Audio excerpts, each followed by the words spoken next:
Tshepo Ledwaba. I am the chairperson of Alpine Stokvel Group, and our group has been in existence since 2021, but we formalized in 2023, where we started having a structure, where we had also a constitution. So as I mentioned, we already had a constitution when we joined, but through the program, it actually enhanced that document for us and created safe nets for the loopholes that we had in our existing document. So that has been the big impact for governance. So for example, we had a challenge with ensuring that people pay consistently, and we did not have a penalty system when people don't pay consistently. So through this new development, we were able to then create that penalty system, and that has actually grown our money. I think in the middle of the program, we were already sitting at somewhere around 6,000 in penalties that we had levied for members that were not complying. So that was a big jump for us. So the members of the Stokvel, most of them are professionals. So the crafting was not too far off from what would be a legally sound and ironclad kind of a governance structure. So it was just those smaller loopholes that we needed to plug. And because our Stokvel was based on a friendship and a brotherhood, so those things were not there for that reason. But because now we saw that there's an opportunity for business and growth in our Stokvel, that's where those developments that were done in the governance were actually more impactful. I think I will do the bank account because so the governance structure there is very solid. We use a bank account whereby 3 members need to do the approval of the transactions. So no one member can be able to run the bank account. Everything is electronic. Members also have access to see what's happening in the bank. And because we are spaced out in different provinces, some members are outside of Gauteng. So we have a WhatsApp group that updates on a monthly basis what's going on financially, to the detail of how much interest was earned in that particular month. And we also add a snippet to say what happened in 2024 versus 2025 in terms of collections. So that's how we also able to track our growth and the successes of our participation in the program. Our Stokvel is private. It's by invite only. So for us, the brand and public perception was not really a big thing that we were chasing. So we are still fine because the people that we want to come to our space, we know who they are. So the marketing that we do, on our AGM, you bring a person that you believe has the same values as we do. And that person is going to hear the pitch at that session. And if they like the pitch, they commit, and then we get moving. We don't do online presence. So the only online presence you're going to find is myself as a chairman just sharing my experiences being a leader in the Stokvel. That's what you would find. And I think in some of the recent things that I've published, I've included the partners that have been assisting Sanlam, Zvoli, to say, that question of if we can assist the program to get new Stokvels to participate. So I think with my little that I'm doing, that message will get some Stokvels to participate and see value in it. It's my own, and it's not on Facebook, so it's not for the wrong crowd also. Like I mentioned that we are a professional body as a Stokvel, so this is on LinkedIn, not on Facebook. So I'm going to touch on cohesion. The program has pulled people that usually would not stand up and participate.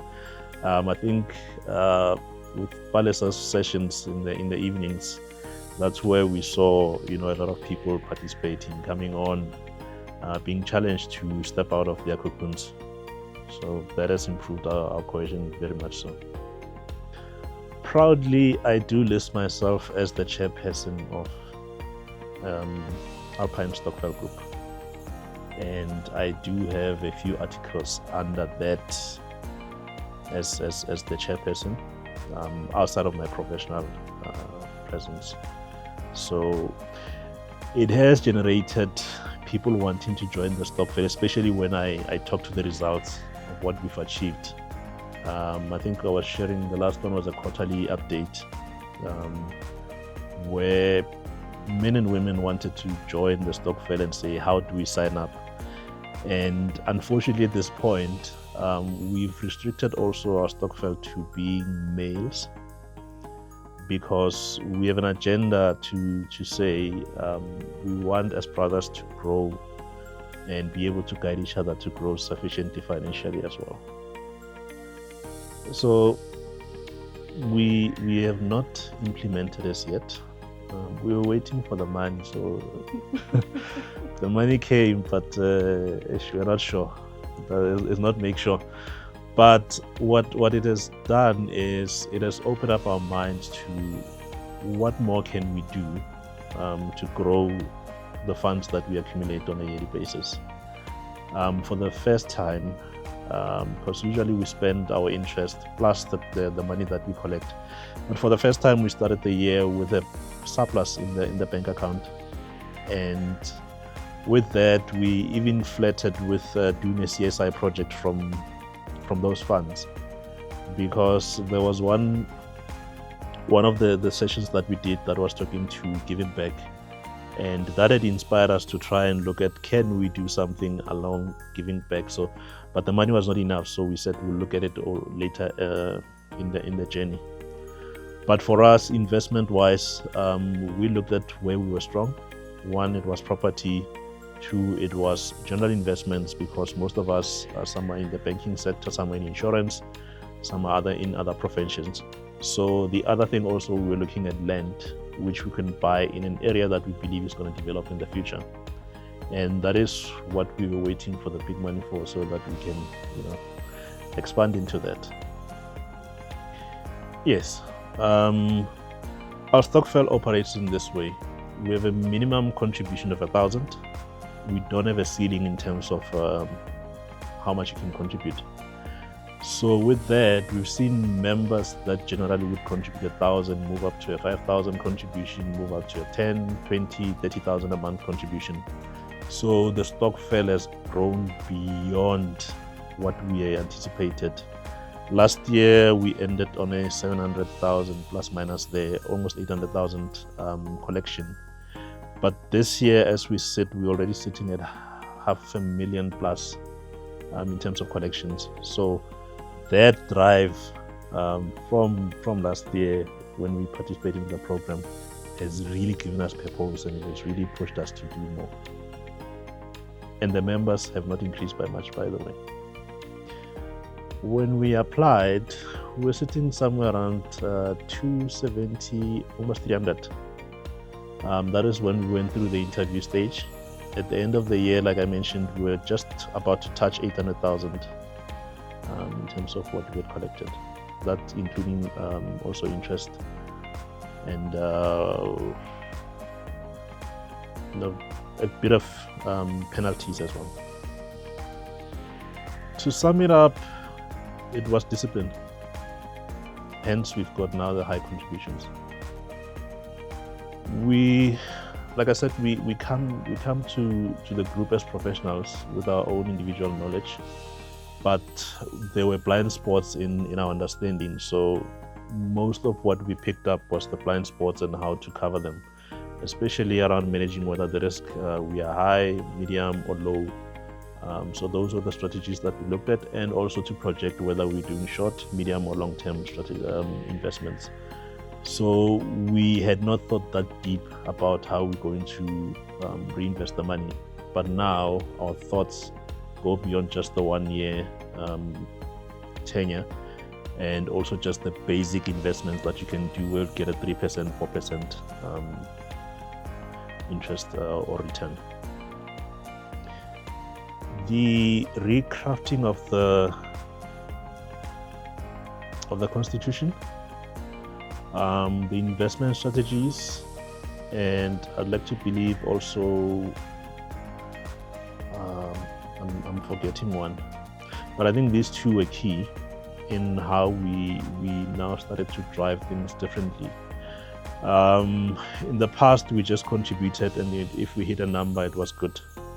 But now we go as far as we measure whether we've doubled our previous year, or we've matched, or we at 3/4 of more than what we contributed from the past year.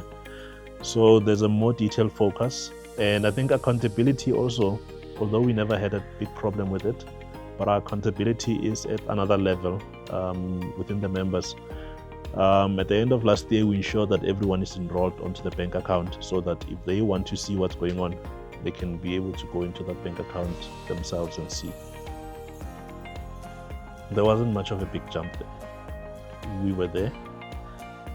Fortunately at the time, because we had a bank account, we were forced to already have some sort of a governance structure in place, and it was just that little bit, that enforcement that we needed, so that there's discipline and there's consistency in our contributions. So for us, it just elevated us higher from where we were already. And I mean, if I look at our constitution and the changes that were made, they were cosmetic, to give them the right language, because we would use the language that feels comfortable for us. So they're cosmetic, but I think very impactful as well. Yes, very much. We are for the first time we had a dream that we're gonna hit 1 million in contributions. And the crazy part about it was that we were looking at that million from 23 members. So that gave us a new purpose with the formalization.